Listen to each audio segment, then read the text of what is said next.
VS ഗുരുതരാവസ്ഥയിലാണ്. അതീവ ഗുരുതരമായിട്ടാണ് അദ്ദേഹത്തിൻ്റെ ആരോഗ്യനിലയുള്ളത്. കേരളത്തിൻ്റെ പ്രിയപ്പെട്ട നേതാവാണ്. അദ്ദേഹത്തിൻ്റെ ഓരോ നീക്കങ്ങളും അന്ന് രാഷ്ട്രീയ കേരളം മുഴുവൻ ഉറ്റുനോക്കിയ ഒരു കാലം ഉണ്ടായിരുന്നു. പോരാട്ടങ്ങളുടെ മാത്രം നേതാവ് എന്ന് വിശേഷിപ്പിക്കാൻ കഴിയും. അദ്ദേഹത്തിൻ്റെ പുസ്തകങ്ങളും എഴുത്തും ലേഖനവും എല്ലാം തന്നെ ആ പോരാട്ട വീര്യം എല്ലാ കാലത്തും പ്രദർശിപ്പിച്ചിട്ടുമുണ്ട്. VS എന്ന് പറയുമ്പോൾ ഇതൊരു ആവേശം തന്നെയല്ലേ? തീർച്ചയായിട്ടും. നമ്മൾ കമ്മ്യൂണിസ്റ്റ് പാർട്ടിയിൽ കണ്ണേ കരളെ എന്ന് ഉപയോഗിച്ചിട്ടുള്ളത് VSന് മാത്രമാണ്. അദ്ദേഹത്തെ ആ ഒരു കണ്ണേ കരളെ എന്ന് വിളിക്കുമ്പോൾ തന്നെ ആ ഒരു സ്നേഹത്തിൻ്റെ ആഴം മനസ്സിലാവും. കണ്ണേ കരളെ റോസാപ്പൂ. അതെ അതെ അതെ. അപ്പോൾ അദ്ദേഹത്തെ ഓർക്കുമ്പോൾ നമുക്കറിയാം, അദ്ദേഹം കുറേയേറെ പോരാട്ടങ്ങളിലൂടെ കടന്നു വന്ന ഒരാളാണ്. പുന്നപ്ര വേല സമരത്തിലൂടെയും ഒരുപാട് ജയിൽ പീഡനങ്ങളും ഒക്കെ അനുഭവിച്ച് വന്ന ഒരു നേതാവായിരുന്നു. അദ്ദേഹത്തിന് വേണ്ടത്ര സ്ഥാനമാനങ്ങളൊന്നും ആദ്യ കാലഘട്ടത്തിൽ കമ്മ്യൂണിസ്റ്റ് പാർട്ടി നൽകിയില്ല. ഒരു തവണ CPM അധികാരത്തിൽ വരുന്ന ആ സമയത്ത് അദ്ദേഹത്തെ മാരാരിക്കുളം നിർത്തി പാർട്ടി തന്നെ തോൽപ്പിച്ചു. അത് അദ്ദേഹത്തിനും അറിയാം. പക്ഷേ അദ്ദേഹം എന്നിട്ട് പോലും പാർട്ടി വിടുകയോ അല്ലെങ്കിൽ M.V. രാഘവനെ പോലെ ഗൗരിയമ്മയെ പോലെ പാർട്ടി വിട്ടു പോവുകയോ ഒന്നും ചെയ്തില്ല. അദ്ദേഹം പാർട്ടിക്കൊപ്പം ഉറച്ചു നിന്നു. വളരെ നിർണായക ഘട്ടങ്ങളിലൊക്കെ അദ്ദേഹം അഭിപ്രായങ്ങൾ പ്രകടിപ്പിച്ചു. അതോടൊപ്പം തന്നെ പിണറായി വിജയൻ്റെ ഇത്തരത്തിലുള്ള ഇപ്പോൾ നമ്മൾ കാണുന്നുണ്ടല്ലോ, ഏകാധിപത്യ പ്രവണതകൾക്കെതിരെ ശബ്ദമുയർത്താൻ കഴിവുള്ള ഒറ്റ നേതാവ് മാത്രമേ ഉണ്ടായിരുന്നുള്ളൂ.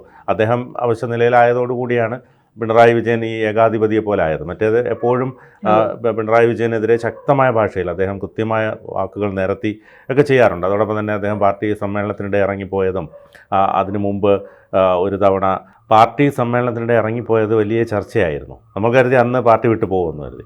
അതോടൊപ്പം തന്നെ ഒരു തെരഞ്ഞെടുപ്പ് ദിനത്തിൽ KK രമയെ പോയി ആശ്വസിപ്പിക്കുന്ന ആ ചിത്രം അതൊന്നും നമ്മളൊരിക്കലും മറക്കില്ല.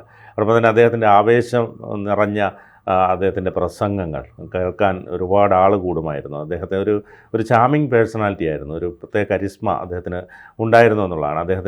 അദ്ദേഹം മുഖ്യമന്ത്രി ആയപ്പോൾ, അതായത് അർഹതപ്പെട്ട അംഗീകാരം പോലെയായിരുന്നു 2006 അദ്ദേഹത്തിന് മുഖ്യമന്ത്രി സ്ഥാനം ലഭിച്ചത്. കാരണം അത്രയധികം പോരാട്ടങ്ങളിലൂടെ കടന്നു വന്ന ഒരു രാഷ്ട്രീയ നേതാവായിരുന്നു അദ്ദേഹം. ആദ്യം തന്നെ അദ്ദേഹം മുഖ്യമന്ത്രി സ്ഥാനം ഏറ്റെടുത്ത ശേഷം ഈ അനധികൃത കയ്യേറ്റങ്ങൾക്കെതിരെ അദ്ദേഹം എടുത്ത നിലപാടുകൾ, JCBI മൂന്നാർ ഒഴിപ്പിക്കലിനൊക്കെ അത് CPIയുടെ പാർട്ടി ഓഫീസുകൾ പോലും ഇടിച്ചു നിരത്താൻ ധൈര്യം ഒരു രാഷ്ട്രീയ നേതാവാണ്. അദ്ദേഹത്തെ നമുക്ക് ഓർക്കാതിരിക്കാൻ കഴിയില്ല. അദ്ദേഹം കേരളത്തിന് നൽകിയിട്ടുള്ള സംഭാവനകൾ, അതോടൊപ്പം തന്നെ ഒരു പാർട്ടി ഏത് തരത്തിലായിരിക്കണം കൊണ്ടുപോകേണ്ടത്, ഈ അമിതമായ ആഡംബരങ്ങളുള്ള ഒരു മുഖ്യമന്ത്രി ആയിരുന്നില്ല. ഇപ്പോഴത്തെ മുഖ്യമന്ത്രി പോലെ 19-20 വാഹനങ്ങളുടെ അകമ്പടിയില്ലായിരുന്നു. ഒരു അംബാസഡർ കാറിൽ അദ്ദേഹം വളരെ ലളിതമായ രീതിയിൽ പോകുമായിരുന്നു. അപ്പോൾ അത് കണ്ടു പഠിക്കേണ്ട ഒരു മാതൃക തന്നെയായിരുന്നു VSൻ്റേത്. അക്കാലത്തൊക്കെ എല്ലാവരും ആ VSൻ്റെ ഓരോ നയങ്ങളും ഓരോ വാക്കുകളും കേൾക്കാൻ കാതോർത്തിരിക്കുമായിരുന്നു. കാരണം VS വന്നാൽ സമരത്തിൻ്റെ രൂപം മാറും. അതെ അതെ അതെ. എനിക്കെപ്പോഴും ഓർമ്മയുണ്ട്, SFIയുടെ സമര സെക്രട്ടറിയുടെ ഫ്രണ്ടിൽ നടക്കുമ്പോൾ അവിടേക്ക് VS വരികയാണ്. VS വന്നതോടുകൂടി സമരത്തിന്റെ മുഖമാകെ മാറി, ആവേശം 10 ഇരട്ടിയായി. അങ്ങനെയാണ് പോലീസിന് പോലും അന്ന് വിദ്യാർത്ഥികളെ നേരിടാൻ കഴിയാത്ത അവസ്ഥ പോലും വന്നു. അത്ര ശക്തമായിരുന്നു ആ നേതൃത്വത്തിൻ്റെ ഗുണം എന്നുള്ളതാണ്.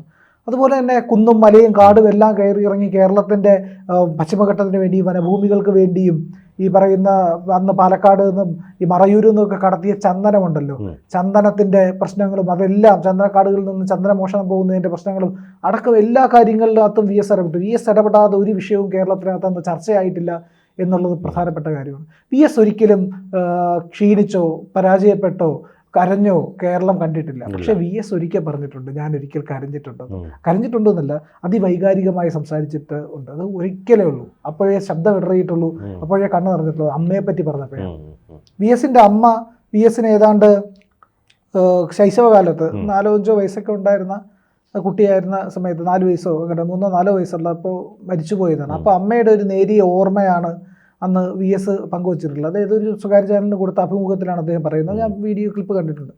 അതായത് അമ്മയ്ക്ക് അസുഖം വന്നു, വസൂരി വന്നു. അന്ന് വസൂരി വന്നു കഴിഞ്ഞാൽ വസൂരിക്ക് ചികിത്സയും മരുന്നൊന്നും ഇല്ലാത്തത് കൊണ്ട് വലിയ പ്രശ്നമാണ്. അപ്പോൾ വീടിന് മുന്നിൽ ഒരു തോടുണ്ട്, തോടിനപ്പുറത്തായിട്ട് ഒരു കൂര കെട്ടി, ഒരു ഓലപ്പര കെട്ടിയിട്ട് അതിനകത്താണ് അമ്മയെ കൊണ്ട് കിടത്തിയിരുന്നത്.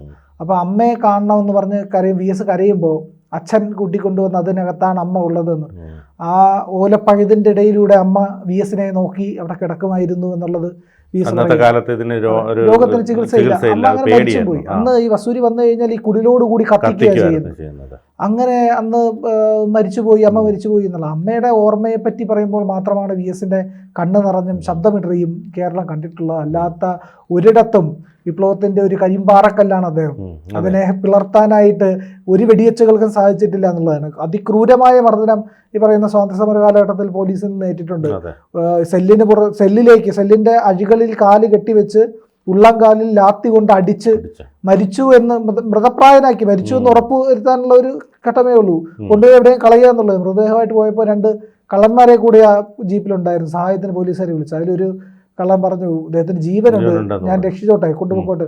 അപ്പോൾ അയാൾ അങ്ങനെ പോലീസുകാർ ഒരു അർത്ഥസമ്മതം കൊടുത്തു, അയാൾ കൊണ്ടുവന്ന് ആശുപത്രിയിലാക്കി രക്ഷിക്കുകയായിരുന്നു. ഇല്ലെങ്കിൽ അന്നേ VS ഇല്ലാതായി പോയി. VS എന്ന് പറയുന്ന അന്ന് സ്വാതന്ത്ര്യ സമര കാലഘട്ടത്തിൽ മരിച്ചുപോയ രക്തസാക്ഷിയായിട്ട് മാത്രമേ കണക്കാക്കുള്ളൂ. ഇന്ന് കേരളത്തിന്റെ ഏറ്റവും പ്രഗത്ഭന്മാരായ മുഖ്യമന്ത്രിമാരിൽ ഒരാൾ, ഏറ്റവും കരുത്തനായ ഒരു വിപ്ലവകാരി, ഒരു പോരാളി, അങ്ങനെ ഒരുപാട് പേരുകളിൽ VS-നെ നമുക്ക് കാണാൻ കഴിയും.